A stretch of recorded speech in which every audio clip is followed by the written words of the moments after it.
Welcome to the TRXL podcast. I'm Evan Troxel, and in this episode, I welcome Wes Reynolds and Hugh Soward from OPN Architects. OPN is a 120-person architecture firm based in the Midwestern United States. And here on the podcast, I talk with many people from larger firms that have access to incredible resources, but I've also been wanting to talk to mid-sized firms that are resourceful. This is where OPN comes in. I recently had the chance to spend time with their team in Iowa, meeting their people, talking about tech and architecture, and experiencing the culture that they've intentionally shaped over decades. Today's conversation is a window into that culture, especially around how they approach technology, design, and the future of their practice. Wes is a principal, and Hugh is OPN's innovation manager. They're part of a group that reflects something I wish we saw more of in AEC, a firm taking a proactive stance towards its own development, not waiting for the industry to figure things out, not outsourcing innovation, and not assuming that great design and great technology grow on parallel tracks. At OPN, those things fuse by design. And in this episode, we get into how their digital practice group came to be, how it evolved from questions about BIM into a strategic capability, and how experimentation with things like VR and AR and lidar and performance tools and custom software actually plays out inside a Midwestern firm of their size. There's a humility to the way that they try things, accept when something isn't ready, and double down on what adds value. But the thing that really stood out to me is how intentionally OPN invests in culture as a foundation for all of this.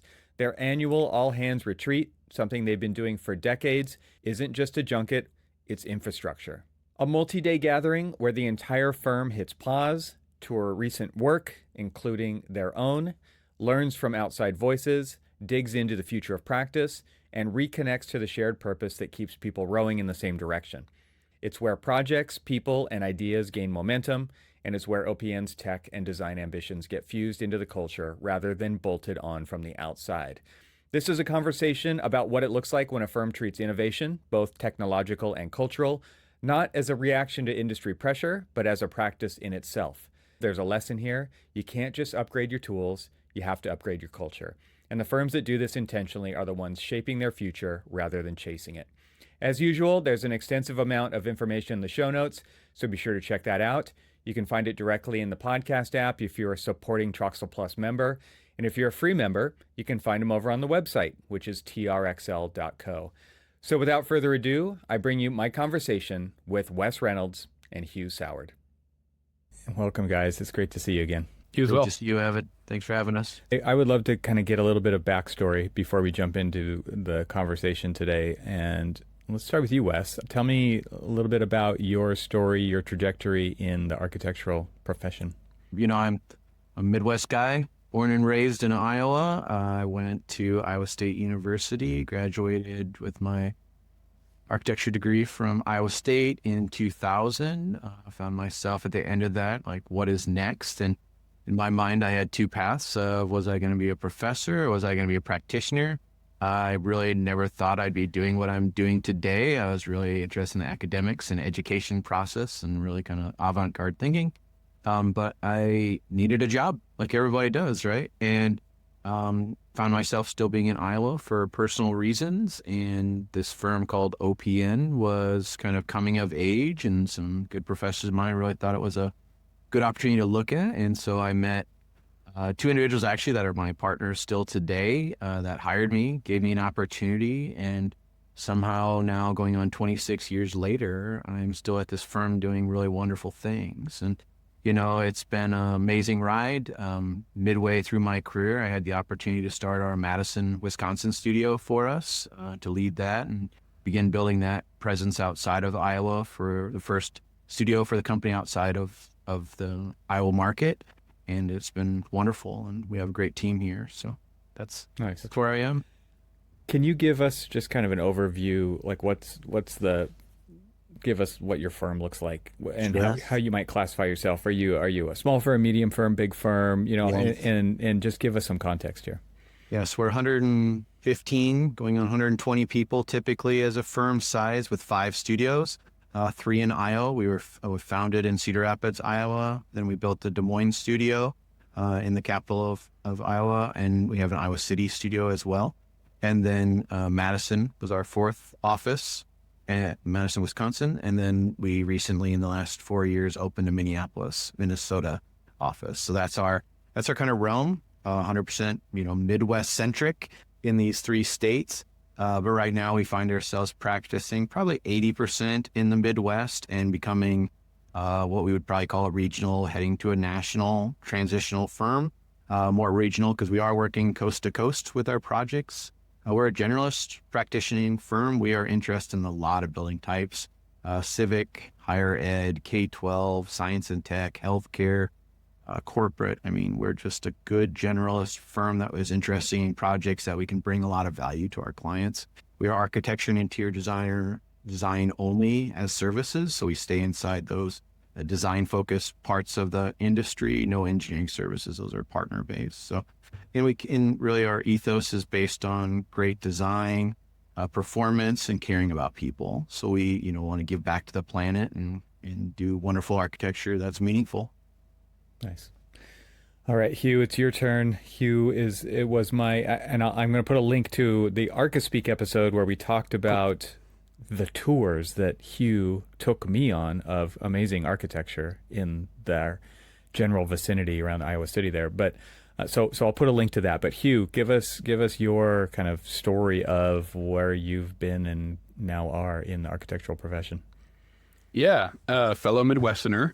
Never saw myself becoming an architectural tour guide, but maybe that's a fallback. That doesn't work out. It's like Julie, the cruise director from The Love Boat. That's you. Grew up in the Peoria, Illinois area, central Illinois, about midway between Chicago and St. Louis. Ended up going to school up at UW Milwaukee for architecture, and that's where I met Wes at the career day there. And I was doing some research with a professor, so I interned in the Madison studio and got hired full-time to go to our Cedar Rapids studio, but was living in Iowa City at the time because everyone said that city is super fun when you're 25. So I lived there, and then the next year we opened up the Iowa City studio. And that was a fun ride, being able to work in a very small office with the backing of a large firm. Nice. And give us an idea of what you're doing now. Yeah, so now my title is Innovation Manager, and that was a journey starting, I want to say, late 2019, when Wes and the partners saw the need for OPN to focus on what's out there in the world of design technology and innovation and how we can push that forward for our firm. Cool. So Wes, you started the digital practice group at OPN. Can you just talk about the timing of that and what led to what built up to actually kind of facilitate that happening? Yeah, it was myself and one of my partners that now has stepped out of OPN, Justin Bishop. He and I kind of found ourselves many times late at night thinking about the future of practice and the future of OPN and where we want to go. Both were very technology interested and somewhat literate, and found all these wonderful things in front of us, from visualization to the future of, AI wasn't even a conversation then, right? It was, where's BIM going to go? Where's automation going to go? Digital fabrication. We were both makers, and we're like, how can we just look differently, right? How can our firm elevate continually design work, and how can we make this technology realm serve us better? And so he and I were thinking, and we both did a lot of stuff with Hugh, and it was just such a natural fit for the three of us to kind of start this first cohort to start thinking about this. And then other individuals with our firm, Holden Rasmussen, who joined the group, he's a part of it. That's kind of that first core group that really kind of has been pushing and still part of it today, thinking about what we're going to do in a firm. And, we found ourselves in a strategic plan with the partnership saying, let us have a chance here. This is something not a lot of firms are doing. Let us try this. Let us experiment. Let's actually invest time in people, pull them out of the day-to-day practice of architecture and just focus on what's this new cutting edge pieces. How can we bring them to then the staff and team to then deliver different type of work? So that was it. And I can still picture the night where we were at the top of a hotel sitting there thinking really kind of crazy. It was about 3 a.m. and we were making a pitch that we knew we had to our partners the next day. And put a slide deck together of all this crazy stuff that was happening, not even just in architecture, but other pieces that were out there, and what could we do? So, and I don't know, we must have done an okay job because they bought it, and the partners have supported it ever since, and they get it. And, you know, it's been an underlying part now of our firm of, I talked about earlier, we care about the planet, design, underneath all of that then is supporting technology that supports all those kind of initiatives. And so it's really part of our day-to-day, I would say now, Hugh, right? Yeah. Hugh, I'm curious for you, since you were there, like, and he said you guys were working on some cool projects. Can you give us an idea of what some of those early types of things were that you were doing that really kind of started to make this thing gel? Yeah. It was right at the same time that we were doing a big renovation of it. We actually might still be working on it. It's a long project of architecture. The projects oldest take forever. Yeah. Yeah, the oldest dorm at University of Iowa, Hillcrest.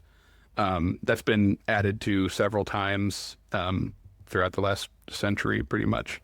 And that's where just reality capture really came into play, and that being super important. The university was actually having issues with parents coming in with a tape measure, and the old CAD plans they had were a few square feet off from what was advertised that their student is going to be in. So they wanted to, at first, just get the whole thing documented properly. And that's when we were contracting that out, and we were wondering, can we take this in-house? We know it's a big lift up front, but now it's completely embedded into our process and helped us communicate to the client that they can trust the data that we're giving them and the drawings and all that too. Nice. Yeah, it seems like there's always one project that just kind of becomes the tipping point for this. So how, technology is a tool, and tools allow you to use leverage on projects. And I'm curious from both of your points of view, how you've seen the digital practice group and technology help OPN use that leverage in different ways. So like adding value to what you're giving to clients that they can trust. That's a great example. Do you have other ones that are at the top of your head that you could speak about that you see as, maybe they're not even competitive. Maybe they are competitive advantages or strategic advantages, but just like, oh, we couldn't do that before, but now we can totally do that. I wish, that I bet there's 100 of them, Hugh, if we actually paused and like documented this someday. I think sometimes what sticks on our head is all the things that didn't work. But, Evan, we were trying to. I'd love to hear those too. No, and those are good too. That list is massive, right? But but like, especially now, we can't keep up with how many failures we have before successes in a good way, right? Like, that was what we told the partners day one. Like, hey, we're gonna fail a lot, but that's the whole point of this. Let's like test things and bring it in and figure out if it's hardware or software that brings value to our firm, But we were early adopters of buying our own lidar scanners. Those are huge investments for a firm of our scale, right? We were early to drones and photogrammetry, and we were trying to AR, VR. VR was just becoming a thing with headsets. That's been a mixed reality of success. The AR has become extremely successful recently, but the VR, it's still that device is holding people back. I don't know what it is, and that's all. The device, I think, is what stops us, and being busy. We'll talk about that probably later, right? That's always an integration challenge, and you brought that up when we were at our retreat. How do you make these things adoptable? But go ahead. That's where I was. So I guess you. Other first initial thoughts, early wins? Yeah. The stuff that sticks out to me from the early stuff was when we first started this, we were kind of, spraying like a fire hose, trying to get a lot of stuff in front of people and trying to understand what works for our firm and our culture and our projects. We don't have one vertical that supports most of the firm, so it's hard to just pick one and then just completely optimize that.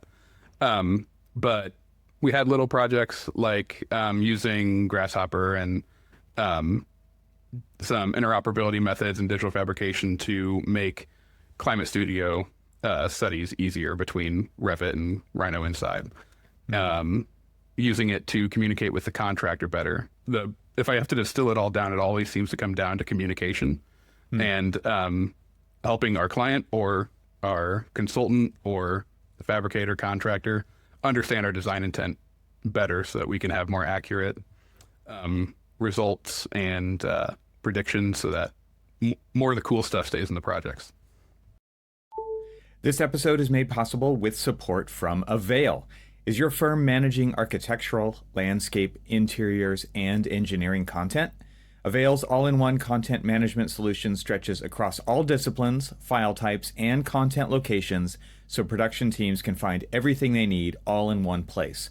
Thanks to Avail's desktop application and Revit, AutoCAD, and Civil 3D plugins, teams can consistently find and reuse all types of content from specifications and calculations to 3D models and plans. As a result, standards-compliant models and drawings are easier to create, the documentation process is less chaotic, new hires are easier to onboard, and projects are delivered faster with fewer errors. Visit getavail.com to request a demo. That's GETAVAIL.com to request a demo. My thanks to Avail for supporting this episode of the TRXL podcast. Now let's get back to the conversation. Yeah, I mean, that's a great point. I feel like design intent realized is something that a lot of architects struggle with, right? Because of it's difficult to convey in all the different ways that people consume the story, information, the documents, whatever that is. And then obviously the coordination of all those things as well. But it's interesting to watch the profession go from design intent from a very loose thing to LOD 400 models, right? Where it's like you can just go and go and go into the detail because you want to really get the control over the outcome, right? What it actually turns out to be.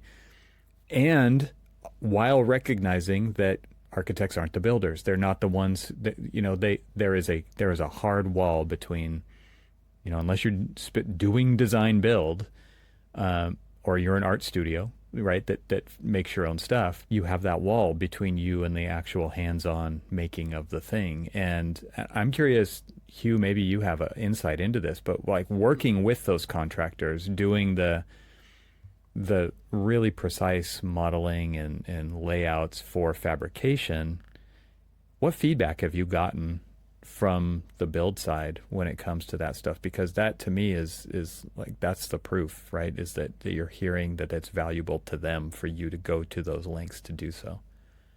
Yeah, well, having no ego is helpful with that. Going into it with like a learning mindset, right? Like they are ready to humble you when you learn about the means and methods of how they're going to build something, and what makes it tough, what makes it expensive. Those are the kind of questions I'm trying to get answered so that we can work on it together, because they want to make great projects too. Not every contractor is out there just looking for shortcuts. Yeah, exactly. And part of that is us aligning ourselves with great contractors as well. Like Quora Stone has been a really cool partner that has been a client, but also a fabricator for some of our work, and they do really awesome stuff too. So part of it's choosing the right partners, but also part of it's making it easier for a lot of the smaller contractors that we have in rural Iowa to be able to utilize some of this stuff too. And that's some of the other things we're working on with visualization and things like that. Yeah. Can you give us an idea of what your digital practice group is like? You mentioned Holden, obviously, Hugh, you're involved, but then just give us an idea of maybe the core group, which a few of those people I met, and then talk about kind of how it physically works across 5 offices. Is everybody in one office? Are people spread out? Because this is a constant question that comes up, especially with smaller firms. They want to know, they want to see how other people are structuring it, and a lot of times that's just an opaque. They don't get to see that unless they have the relationships in the industry. So can you talk about that? Yeah. So from my role, I'm actually pretty decentralized. I live in Peoria and travel amongst all the studios, which is relatively centrally located other than Minneapolis. But I make my way to each studio at least a couple times a month at minimum, but we're all talking digitally all the time anyway, so it's not as big of a deal. But we have Holden, who's our digital enterprise leader and formerly BIM manager. And him and our new digital practice specialist, Justin, both work in Des Moines. And then Monique, who is our BIM specialist, she works out of the Cedar Rapids studio. We also have a couple of IT folks, Nick and Roger, that are split between Des Moines and Northern Illinois and Madison area. And we're happy to travel whenever we're needing to, but we stay contacted with everybody. The interesting thing is how we're interfacing with the rest of the staff is that we have a ton of champions that are really interested in some technology or another or process or something. And so we try to keep them involved and find ways to get them using stuff on their projects or working towards different initiatives too. So we recently did some joint research with Iowa State and Shelby Doyle at their computation and construction lab with their concrete 3D printers. Nice. And that was a project completely born from two of our staff that wanted to do some research into it. And we were considering, like, does OPN want to look at buying a concrete 3D printer? And then we looked at the price tag and was like, no, we are not. We are not interested in that. But we are interested in the technology. We're interested. We just can't afford to be interested to a full extent. That's a better way to put it. There you go. But we are interested in what does that look like when that technology is more common in the Midwest, and can we be ahead of that? And luckily we had a relationship with Shelby at Iowa State, and she's already doing a lot of that research. So we found ways to benefit her by giving her a real project that's going to be permanent, but also benefit us by getting us access to her knowledge base and her studio. Nice. I mean, Evan, go back to your core question of the team. I mean, we didn't plan for it to be decentralized, but it works very well. Yeah, I was going to ask you, like, strategically, because like there's centralized, there's distributed, there's combination of both, there's analog and digital, right? Like, you've got all these things kind of playing together. And I was curious, from like when you first had the vision, did you see it a certain way and then it played out differently? Yeah. I don't think we ever cared about where people were. And I think if there was a group, I mean, talk about pre-COVID going into all this, we were a firm that was like already doing all these things. It made that transition that everybody else was trying to figure out. We already were doing it. As a firm, like, we had everything ready to be remote, but was not a plan. I think it was tied around people. That's the key, right? You have to get the right individuals, and we do. We're lucky enough to have wonderful people that want to collaborate together. And it's such a wonderful egoless team too, with the same kind of vision to just keep elevating the firm and elevating architecture through technology, right? And whether their expertise is in software or the hardware or BIM, it's just such a collaborative group. And if you said, did we know it'd be 6 people in a few years? No. But will I be surprised if we're 12 people in 4 more years? No, right? I mean, we're struggling in our annual like strategic planning of that team is you look at the number of initiatives currently, it's massive, right? I mean, you can never put enough time to it. So then you really have to pick and choose of all those categories, from digital fabrication to AI and everything in between, what you invest your time in that's going to bring the best value to the internal group of all the architects and designers working hard to make their work better and maybe more efficient for themselves so they can again spend time on the right things. And then what's the most value to our clients? It's hard. There's always more to do than we have time for is our challenge. And you got to pick the right battles. Where do those initiatives come from? I mean, this is open to either one of you. Is it something that you have open communication with the staff and it's just kind of a lot of ideas come from Grassroots, or they saw their friend using something and they could apply to what they're doing? Or is it more coming from the innovation hub of digital practice? So I'm curious, is it all of the above? And if I start you and then you can add on a little. I think it's both of those, Evan. I mean, we do have the Grassroots, and that's how probably we were working the first couple years, is a little bit of that fire hose shotgun effect that he was saying. We had so many things we were interested in. We have definitely honed the team trying to say, all right, we have to stay on this project, deploy this project, manage this project, show the teams why there's value to it, to adopt it.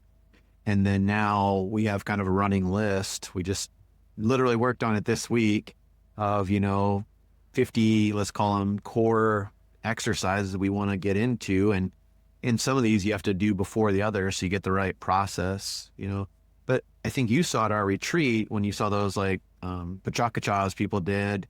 Some of those are completely individuals just trying something on their projects, which is even more exciting to us, right? That they see the value of exploring through technology to bring value to their projects. And we have nothing to do that minus excited and glad to see other people are trying it and go, wow, I can do that on my work as well. So, Yeah.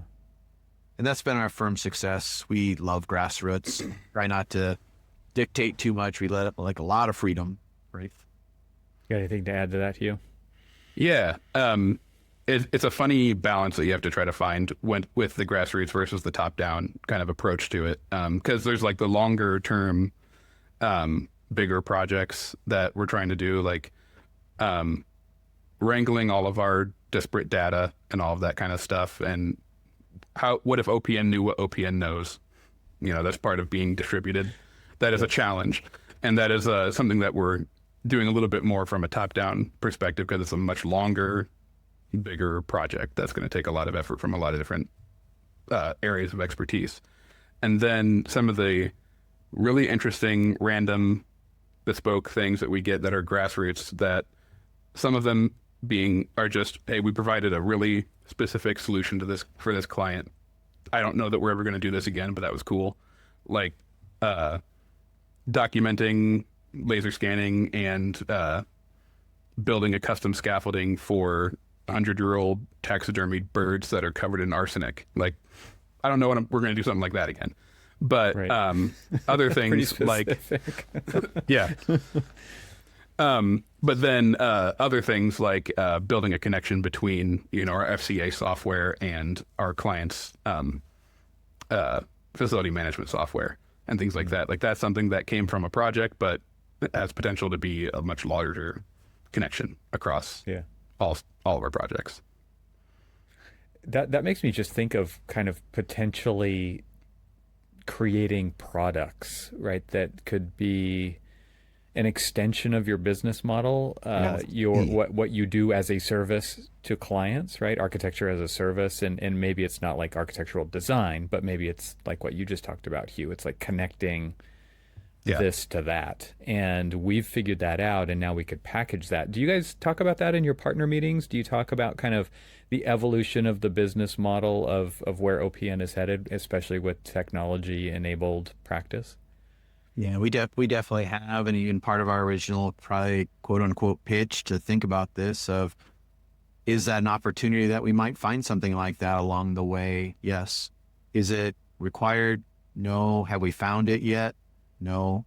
We've had some pretty interesting explorations. We've been part of some great pilot programs with some software groups that have seen that we have interested in this, and they know we have enough scale of a firm that they want to see what we can do with their new tools or their new products. And that's been exciting to, be a part of, and then trying to figure out of those products, how can they value us and how could we encourage those projects maybe to adapt that they bring more value to our firm and other architects like us. That's been really great. OPN has had the privilege to be part of the Design Futures Council. And so through that, networking with some other individuals in that organization that kind of have like-minded pieces, it's been great to share kind of like where others are going with technology as well. So it's been good. Nice. Yeah. But we haven't found that $1 million software connection to sell yet. Yeah. It's not interesting. what we're fighting for either, right? We're seeing large firms, especially hire software developing teams and data analysts, and and they have more resources maybe to do that kind of thing. And I find that most of these kinds of things start though with somebody needing to scratch their own itch inside the firm to solve a specific problem. Yeah. And then you kind of step back and say, oh, like you said, like maybe this applies to more projects. What can we do to build on that? And you don't necessarily have the intention of using it to expand your business model, but sometimes the potential's there. Yeah, absolutely. Totally agree. And Yeah. I think we've had those same conversations, Hugh, right? Of where are those tipping points when we need a individual like that in the firm or do that. I mean, our customization right now is, I'd call it low, Hugh, right? But I think it feels like it's picking up the kind of custom codes and connections that are going to be coming at us constantly. Yeah. That is a hard line to find at a firm our size, is when can you afford to fully hire a full-time software developer or team of them to do something like that. Let's take a short break from the conversation to invite you to join the most influential technology leaders in the AEC industry at Confluence. Composed of in-person events and a podcast co-hosted by yours truly, Confluence is designed to foster conversations between AEC firms and technology companies so they can learn, share, and engage with each other to support industry innovation.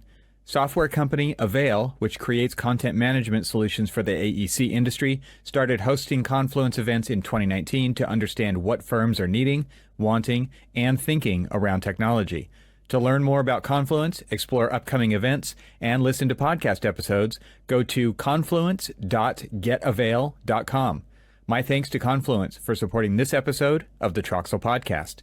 And now, let's get back to the conversation. Okay, so a big theme at the AEC Tech Conference that I was just at was really around vibe coding, right? And this idea of, there's a little bit of a stigma coming from, especially people who code a lot. It's like architects looking at image generation, right? It's like, but that'll never work kind of thing, right? There's just kind of that natural response. But then there's people who are saying, like Turner Construction just deployed ChatGPT enterprise level to all of their employees, like 15,000 employees, I think was the number. Wow. I could be wrong on that number, but it's a lot of people, and it's in every department. And so they have people in the finance and accounting department writing apps. That is something they could never have done before, because, even though they're that huge of an organization, they're not hiring a software developer to build custom apps, right? But now there's the ability to do that. And so I guess what this really dovetails is into my question about incentivizing your staff to play and to explore and to solve their problems with technology. Do you think about that? Do you do that? Do you say it out loud? I'm just curious how that works at OPN. Yeah, I would say we say it out loud. It's just everybody's constantly busy, and that change to pause and pull up, and I know how to get to that destination in the project by doing exactly how I do it today, and I've done it 10 other times. Why would I pause and try to adapt that?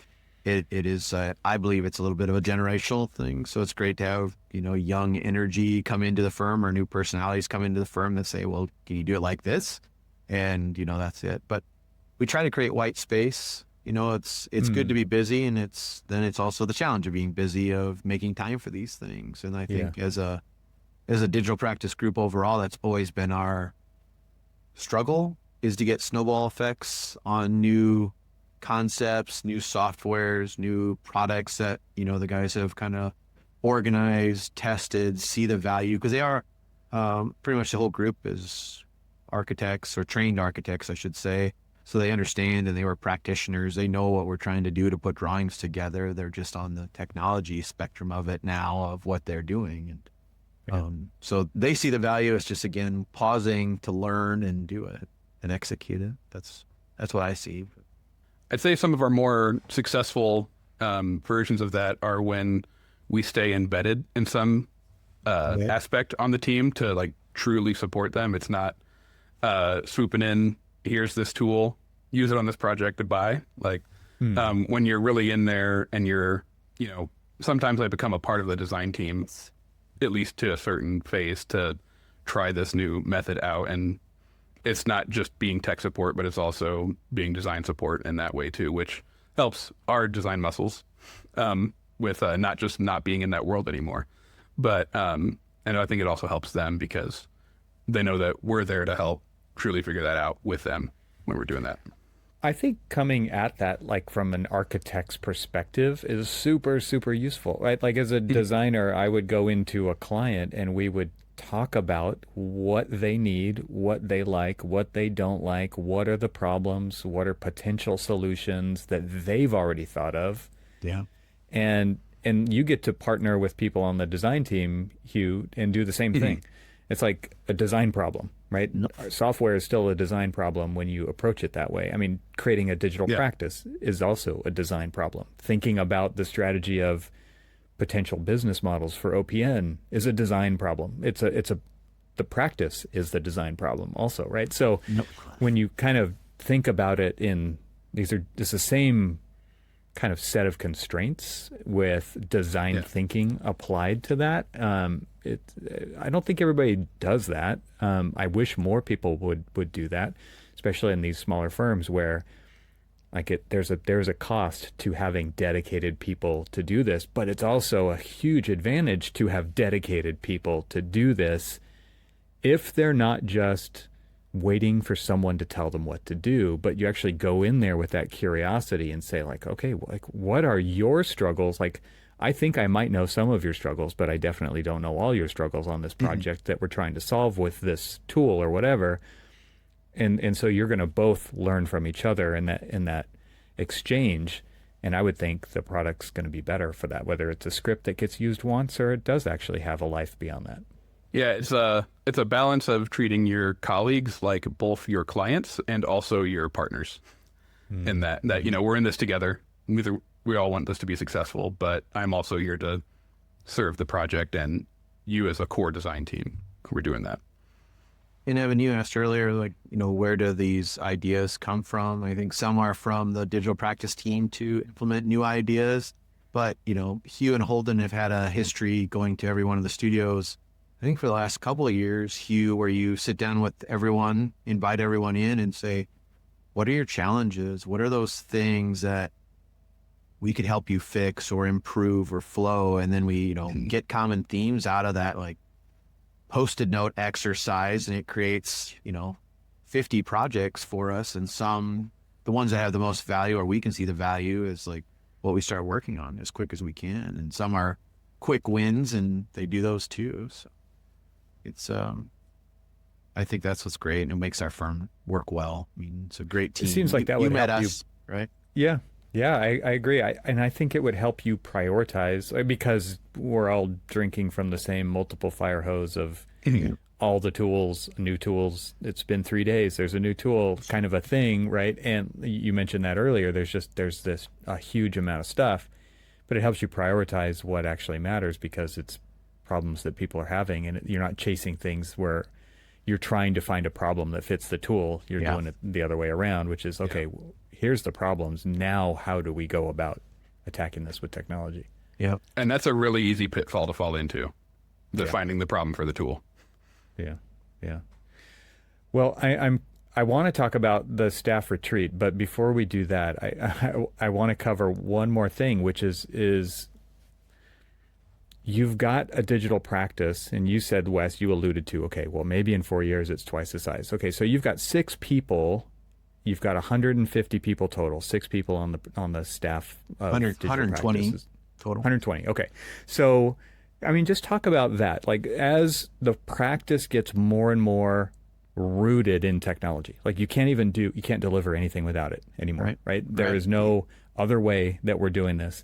Yep. Can you just talk about like that growth, and not from like and there's no ego in this. I feel like if anything, like 6 people serving 120 people, if I understand the way that it works, that sounds like, okay, that's a really small number. That's got to be a really difficult job for those 6 people. It's just got to be go, go, go, because there's so many people. Okay, so let's talk firm strategy and like the digital department, which has quotes around it right now. I used to say, digital, we call it digital practice just so everybody knows what we're talking about, but it's just going to be called practice someday, right? It's just the next version of practice. It's the current version of practice, actually. It's just we still have to call it this thing. So like talk about that from a leadership point of view at OPN, and where, I don't know, just what are you guys thinking? Where are you seeing things going? Yeah, I mean, so to your, like, it'll just be practice. Some days I try to say, like, we're a technology firm that practices architecture, right? Mm-hmm. Some days to kind of flip this on our head for some of my partners, just to go, do you understand, like, everything most people do today in our company is tied to a laptop or some piece of technology that makes it work, right? Now, we're all pure designers at heart, and we want to create beautiful spaces. That's what we want to do. We actually, not many of us are technology focused. It's just, yep, those are the tools to get it done. So we'll keep working on that. But, I don't know where it's going to go. We've never had a pushback on, hey, should we get one more person? We've been a firm that's been successful when we're lucky enough to have somebody like our newest team member say, hey, I'm kind of interested in joining OPN and I'm interested in these technology things and this is what, and by chance the newest person had a really kind of a 50-50 dynamic of pure technology and then sustainability performance, which was like really something that's another part of our firm that's really growing quickly is our performance focus. And Hugh and Holden and others are finding themselves like, all right, now we're building tools for the performance side. Well, now if you have a person that's really digitally literate and performance literate, that's even a great combo. So I think when those people we've seen the opportunity, it's like a perfect timing and like, yes. Do I have, between Hugh and Holden and I, a game plan of here's the next 5 people we're going to hire? Not necessarily, but I think when we do these strategic planning efforts and we see we have, let's say, 50 initiatives and we can only get to 4 this year, it keeps saying, how do we balance keeping all that going and benefiting the firm and not getting behind? And there was a moment, I would have said 3 years ago, let's say, I thought we were in really great shape. We were starting to be ahead of this technology curve and wow, it just felt like overnight post-COVID somewhere in there. And then the AI kicked. I mean, you just feel behind every day. And that's not a good feeling when you're a group that really wants to be successful and we're really driven individuals, really competitive, classic architects, right? We don't like to lose. And, you look at this amazing list of efforts the crew wants to work on. Every one of those line items is super exciting and it could be wonderful for, let's say, for our healthcare team building some custom tools or something. You look at these lists, it's all fantastic opportunity. It's just, Hugh needs to sleep, right? That's how it works. And we still practice architecture as our primary job, right? So I think it'll continue to grow, Evan, is the mindset our partnership is set on. So what it looks like, we'll keep playing that out. Okay, so Hugh, let's pretend that you and Wes haven't talked about this already. I maybe you have, maybe you haven't, probably have, but let's pretend. See where this one goes. What potential do you see right now that OPN could leverage and just like blow some way that you do something completely out of the water that is like a really exciting idea for you? And I guess it doesn't have to be technology. I kind of assume it will be just based on your role. But is there something out there right now that's like, oh my gosh, we should be doing this. We're not doing this because our plates are full, because of deadlines, because of, whatever it is. But there's something that you're just like, can't wait to get your hands on and get the firm to kind of bite into it. I think that would be hiring that software engineer right now to help us supercharge the efforts that we're already doing. We have a level, the vibe coding conversation that we've leveraged that quite a bit. We all have a cursory knowledge of a handful of languages and APIs and whatnot, but having someone who really knows all of the ins and outs of all that can really help us build the custom tools, or maybe there's that golden goose that, your secondary revenue stream or whatever that is. But I think that's the supercharger to letting us scale this thing a lot more. Yeah, well, it takes me back to what I mentioned a few minutes ago at Turner, where it's like somebody in accounting is writing an app that like changed the game for accounting. Yeah. Incredible. And right? so you maybe have people already in your firm who just have an idea, and it's like, well, let's just prototype this. Like that to me is what's so super interesting about the newest development is like with a language that somebody already speaks and they're already using ChatGPT on the side or Claude or whatever it is, through that exact same thing, you can build something that will do something for you. And I think that the potential, and it's untapped because you already have all those staff members. You have 120 people, and it's like, oh, what if we just gave this to them and we did our own internal hackathon? I don't know. These are the kinds of things that I like to think about. And you guys are in an amazing position to leverage tech that I mean, it actually could be a major differentiator. It's super exciting time to be practicing architecture, I think. Maybe not just architecture, but a lot of things. While a lot of people are scared about the implications of these kinds of tools, there's also there's a huge positive side to it as well. Yeah, I mean, specifically the vibe coding and that being empowering to people. We've seen a big chunk of that were people that I thought that would never be interested in making their own macro even, but they're sitting here trying to make almost like a full-on web app for making some part of their process faster, or automating something. And I guess where I said that I would like to have a software engineer in it is that, when you take it to the next level where it becomes a sellable tool and you have to vet all of that stuff that you're vibe coding to. There's one thing when you're building tools for yourself, and then when you're building external things, they have to have the proper security and all that. That's a whole nother level. Yeah, that makes total sense. You said that one first. I was surprised you maybe didn't talk about digital fabrication a little bit too, because as far as I knew you would. Really, yeah, okay, all right, you knew I would. I mean, the digital practice team, Evan, is also kind of like really made up of a lot of makers, which is super awesome. Is like artists, sculptors, furniture makers, and true classic designers, right?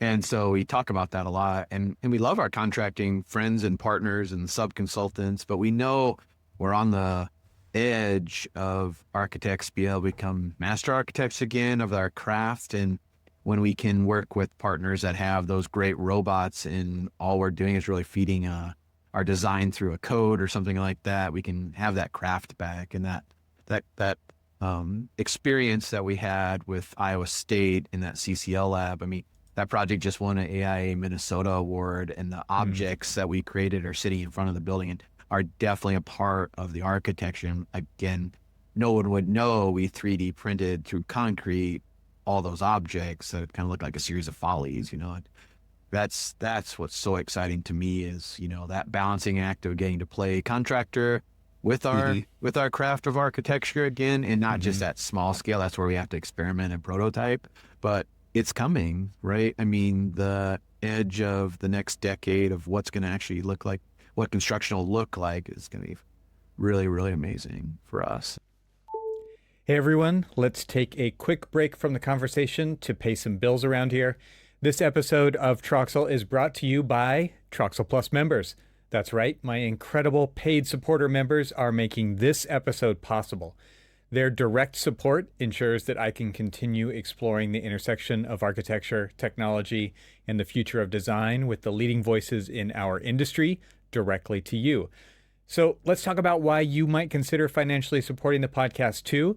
By becoming a TRXL Plus supporter, you're not just helping sustain these conversations, you're also gaining exclusive benefits like ad-free episodes of the show and my Leadership Edge email newsletter, where I analyze episodes and deliver the insights and key takeaways right into your inbox. Your small contribution makes a huge impact. And if you've been enjoying TRXL and want to be part of the community that keeps it thriving, please consider joining today. Head on over to trxl.co and click the subscribe button either in the upper right-hand corner or at the bottom of the page, or you can visit a link that I've put into the show notes. Once again, my sincerest thanks to the TRXL Plus members who have made this episode of the podcast possible, even though they aren't even hearing this ad because theirs are ad-free. Now, let's get back to the conversation. It cuts both ways, right? Like you've got this ability to have access to making physical things through technology. And so that direction is coming at you, that democratization of access to that kind of stuff. And it's happening to architecture too, right? Yeah. And there's, from a partnership strategic level, like you have to be thinking about like, okay, we're getting access into this. What are other people getting access into what is our domain, right? Yeah. I think it's interesting to watch that. I mean, things are changing in all directions, and that's something to keep your eye on as a leadership team, but also through that R&D process, because you're expanding, but you're also getting pieces taken away at the same time, potentially. Yeah, our eyes are wide open on all that. All right. Well, let's talk about this retreat that you did. Can you give a kind of an overview of what you do and why you do it? Yeah, so our firm's been in business for about 48 years, and I think for about 27 of them, we have had an annual retreat. And that was even when it was just one office, one studio. They would shut the office down and just recharge and get together and talk. Now what it's become with 5 studios and 5 very different locations, we call it one OPN. Everybody's in that same pool of, I don't care where you sit. You might be in Madison and you're working in a project in Iowa, and you might be in Cedar Rapids and you're working on a project in Madison, right? That's not, it's just 120 unbelievably talented people is how we think about it, right? But that geography separates us. So for 2 days out of a year, we shut all the studios down. We find a wonderful major city in the Midwest. It's tied to travel that we go to, and we have a great loop from Chicago, Minneapolis, Kansas City. And we take time. The first day is about thinking about the business, where we're going, how's everybody doing, a wonderful social event like you saw that evening. And then day 2 is about seeing architecture, typically architecture that's not ours, architecture that's going to inspire us to come back to our clients and just bring great value. And the last 5 years through our design excellence program, we've invited wonderful national and international architects to come in and just talk to us. Part of it is a crit of our work, like reviewing and giving us pretty direct feedback of how we can improve, that good to great exercise of, yep, that's a good project. Here's how it could be even better. And each one has been so different. So those have been fantastic. And then like this year, we wanted it was inward looking. So we were in kind of our town where we all started. So we were in Cedar Rapids, went and saw some of our own work, which is nice to sometimes take a pause and look at our own projects, and then invite 2 great speakers, you and Dwayne, and a great combination. And the mindset was this year that we are trying to culturally shift everybody to think about, the digital side of what we do and how that doesn't have to change how we do great architecture and great design, but what can we do culturally? And as always, it's easier somebody else says that for you than yourself, right? Maybe they'll listen to you, Evan, and they did, right? It was great. Yeah. Not everybody who's a listener to this podcast is on a first name basis with Dwayne. Can you explain who Dwayne is? Actually, Wes is the one that showed me his work for the first time. Because Wes hasn't talked about it, but he's a metal worker, and so is Dwayne. But Dwayne Euler is a teacher at SciArc along with his wife, Jenny Wu, and they do some of the most incredible, I want to call it design build. I don't know what the actual technical business model would be, but I would call it that. It's the most literal version of design build I've seen, where they make some of the most intricate and beautiful projects by hand. And it was really interesting to see how their practice is scaling. It's incredibly forward-thinking. The scale of their projects is getting enormous. He was telling us about like a model he had to put on a flatbed of a semi, just for a model, not even just the installation. Right. Their work's always been very inspiring to both of us. And since we were thinking, where are we going with this firm? There was the 2 sides of it, which was technology. How are we integrating that? That's where we thought to call you. And then what's some of the most avant-garde stuff out there that we can be inspired by? And we thought they were one too. And he didn't say, but the firm's Euler Wu Collaborative.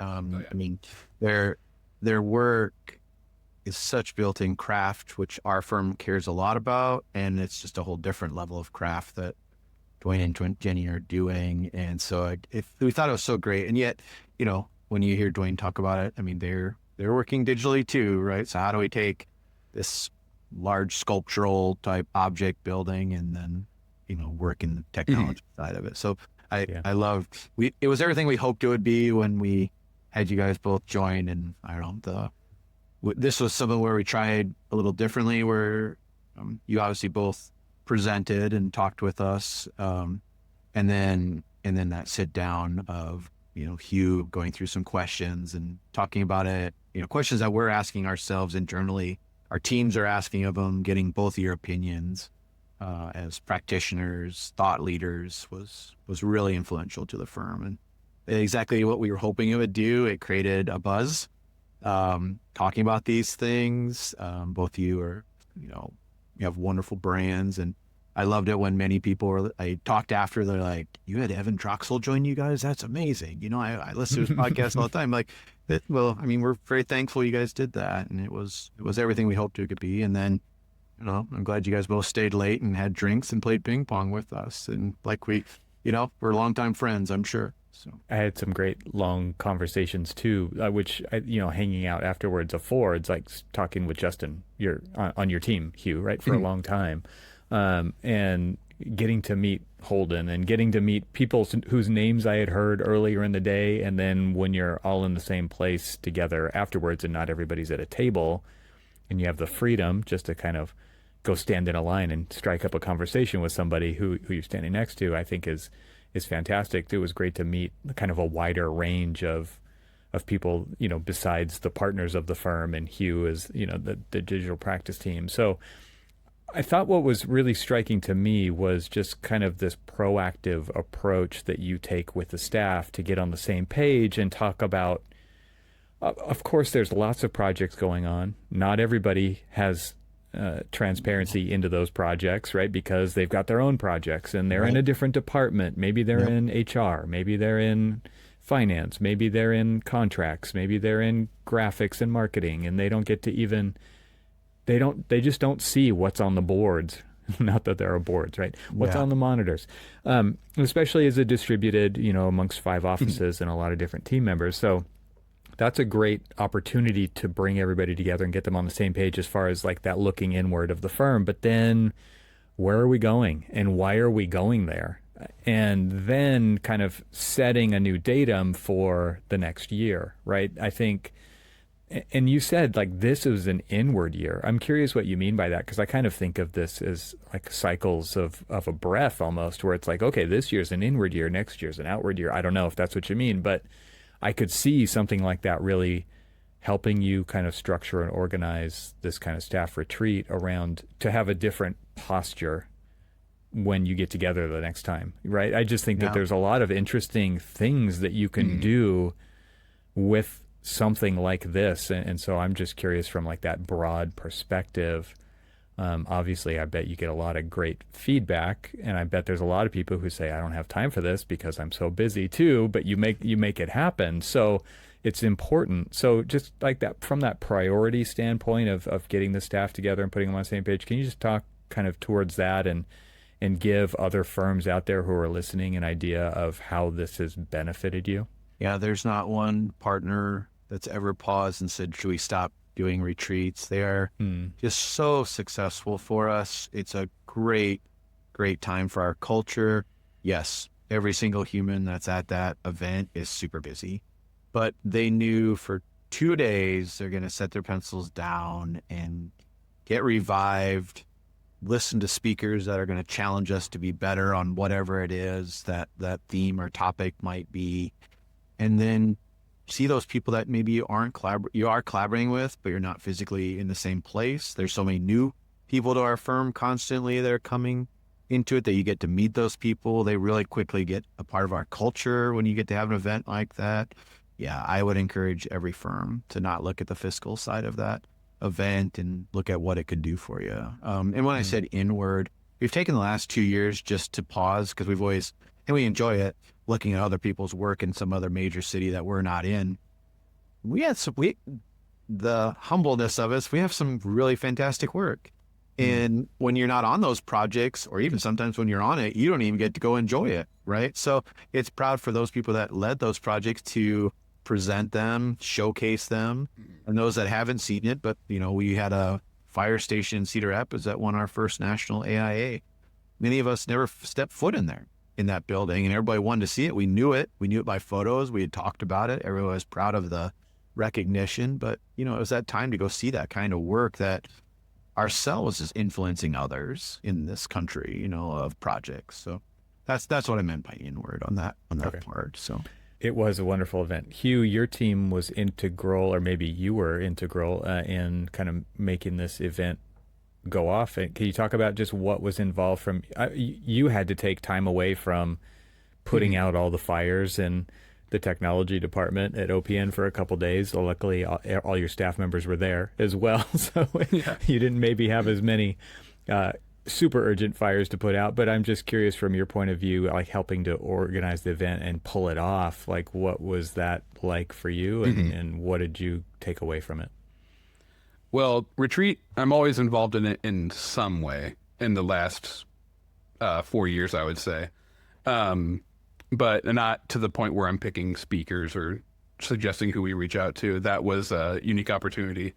And I got a Miro board with a lot of other really cool names on there too now for the future, that gives myself an opportunity to expose my colleagues to some really interesting stuff that they might not have thought of before. And that's when I got approached this year about, a lot of people were very inspired by the talks at AIA National this year around technology and stuff too. And that's when they reached out to me like, hey, who's a really good voice for this? And not to toot your horn too much on your own podcast, but you were my first choice on that, because when we were starting this, watching your videos was actually really inspiring. When we were getting into the digital practice thing, it really helped me find a way to learn how to communicate this to my coworkers and communicate the value of that. But what we normally do during retreat is an opportunity for us to communicate to everybody at once. You got a captive audience. It's hard to find a stranger at these. And so we've done them where we have a tech demo, where we have a whole bunch of booths with all of our technology, a whole lot of money in one room. And we're showing them, we're doing, we called it AR Jenga with the HoloLens, and building blocks and having a time trial with that. There's a drone flying around another part of the room, and people are scanning. People are in VR doing other stuff, looking at a table of 3D printed models. Just opportunities to embed this in the culture of OPN and all the different kind of technology that we're working on. Sometimes it's building a custom sculpture completely digitally that is using things like the HoloLens to steam bend plywood and conduit to show them, hey, here's how we can communicate with contractors in the future. That's cool. Nice. It's always something unique. And it's always stressful for 2 weeks leading up. I bet events are difficult for sure. And you held this, you hold this event offsite, right? So obviously many people are traveling from offices to go there. It's maybe in a city that an office is located in, maybe not. But can you talk about the venue for this year? The Pickle Palace. The Pickle Palace. Yeah, I mean, it was a great venue, and our HR director, Jen, she's a huge part of this. Our marketing director, Carly, is a huge part of this, and they were definitely two that they keep wanting to up our game, and they said, hey, we want to do something different, and we're always up for it. Like what's the venue? And typically when you got our size, you end up being in a convention center at a hotel, because we got to house 80 people that are, not, or 100 people that are out of town, so that's all those kind of like challenges. But Jen found this place, and what a great combo of like the Pickle Palace is pickleball and ping pong and all kinds of social venues, and obviously we need to have a good size place to have food and the actual meeting event, and it was a blast. It was a great place, and I found myself playing pickleball right before we had the night event, and I wish I would have came better clothed, because I could have done that all night, right? I came in dress shoes and I was sliding all over the court, but yeah. I believe you invited me to play pickleball too, if I would have, if I wanted to. Yeah. It was a cool venue for sure. It's about having fun together. That's how you get to know people, right? And it's no better. It doesn't get any better than that. So yeah, it was a great venue, and minus the microphones, I could have lived without those working a little better, but that's okay. You always got to have some glitch, and that's what makes you humble, right? So can't be perfect. Yeah. There's a group that I'm a part of, and they have a channel in their chat called RFI, and it's not RFIs like architecture RFIs. It's people can actually put ideas in there, and RFI stands for room for improvement. And so if there is room for improvement, and that could come from anybody, it could literally be, there weren't enough trash cans at the event, like something very small to like we need to own the microphone setup next time so that we make sure it works, for example. And I thought, okay, that's a pretty cool idea. The RFI channel for, the annual event those ideas could and should come from anybody's experience and insight. So right. We're always up for, we try not to have a roadmap. That's when it becomes kind of corporate and not us. And so even like those pachakachas, we started those last year of letting others like just talk about their work and small and big. And I don't know, those pachakachas this year were just, some were hilarious and didn't see that coming. And the work is all so fantastic. So proud of the group. Yeah. Well, I really wanted to have you guys on the podcast to highlight what you're doing and that kind of proactive nature that I saw that your firm has and that you're instilling through the whole staff through events like this, and also just the way you're communicating kind of where you're going and taking time out to do that intentional work, I think is kind of the rarity that I see. I see a few people from the firm go to this conference and a few people go to that conference, and rarely does what happened to that conference get brought back and presented to the whole. I mean, that's not everybody's interested, but also that's hard to do, right? And so for you guys to actually take the time out to do that, I wanted to highlight that on the show. Thank you so much for having me there. I got a lot out of it and I went to contribute, but I mean, I'll just say I got a lot out of it as well. And I particularly liked all the human stuff that happened there. I mean, the retirement speeches, the tears that were shed, the cereal boxes with retiring partners on them. And I mean, it was just, you guys have a fun culture. And I wanted to also point that out to listeners, right? And I'll say it like I did on the other podcast. If you're looking for work at a Midwestern firm, you guys should be looking at OPN. And I feel like you guys have a good thing going there. So thanks for coming on the show today and sharing everything that you're doing.